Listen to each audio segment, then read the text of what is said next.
Magandang araw sa ating lahat at para sa video na ito ay pag-uusapan natin ang isa sa mga factors for production na tinatawag nating entrepreneurship. Bago natin simulan ang pagtalakay ay i-define muna natin kung ano ba ang ibig sabihin ng entrepreneurship. Ayon dito, ang entrepreneurship ay isang proseso ng pagbuo, pagplano at pagpapatakbo ng isang negosyo upang makapagbigay ng produkto o serbisyo sa mga pamilihan.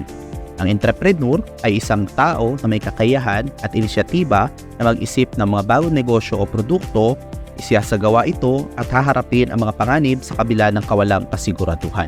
Ano ang kahalagahan ng entrepreneurship sa ekonomiya? Una, ang entrepreneurship ay nagbibigay sa atin ng trabaho.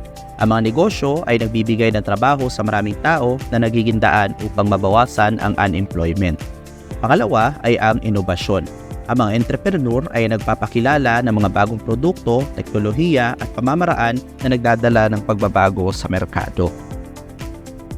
At panghuli ay ang pagpapalago ng ekonomiya. Ang entrepreneurship ay nagdadala ng kita sa mga komunidad at sa bansa sa pamamagitan ng buwis at pamumuhunan. Ano naman ang mga katangian ng isang mabuti o magaling na entrepreneur? Una ay ang pamamaraan at malikhaing pag-iisip.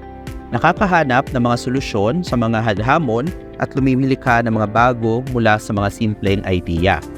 Pangalawa ay handang magsugal o yung tinatawag nating risk taker. May lakas ng loob na harapin ang mga panganib at uncertainties sa isang negosyo. Pangatlo ay disiplinado at determinado.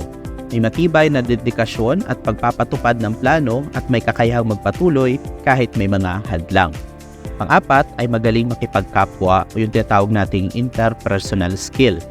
Mahusay sa komunikasyon, networking at pakikipag-ugnayan sa iba. Panlima ay adaptability at flexibility o kakayahang umangkop sa mga pagbabago at mag-adjust sa mga sitwasyon para mapanatili ang negosyo. Ano ba yung mga hakbang sa pagsisimula ng isang negosyo? Una ay ang pagsisimula sa isang ideya. Ang lahat ay nagsisimula sa isang simple at makabuluhang ideya. Ang pangalawa ay ang pagpapatupad ng isang market research. Pag-aaralan ang merkado, aalamin ang pangangailangan ng target na customer at suriin ang kompetisyon. Pangatlo ay ang paghahanda ng business plan. Paglalatag ng malinaw na plano para sa produkto o serbisyo, target market, marketing strategy at financial forecast.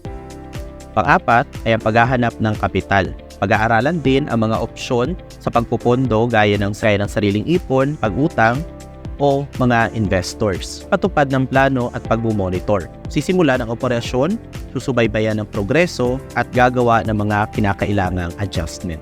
Ang mga hamon at tagumpay sa entrepreneurship. Una, panganib at kawalan ng kasiguraduhan. Ang entrepreneurship ay laging may kaakibat na panganib, ngunit ang tamang diskarte at determinasyon ay maaaring magdala ng tagumpay. Pangalawa, learning from failures. Ang pagkabigo ay bahagi ng proseso. Mahalaga ito sa pagkatuto at pag-unlad ng negosyo.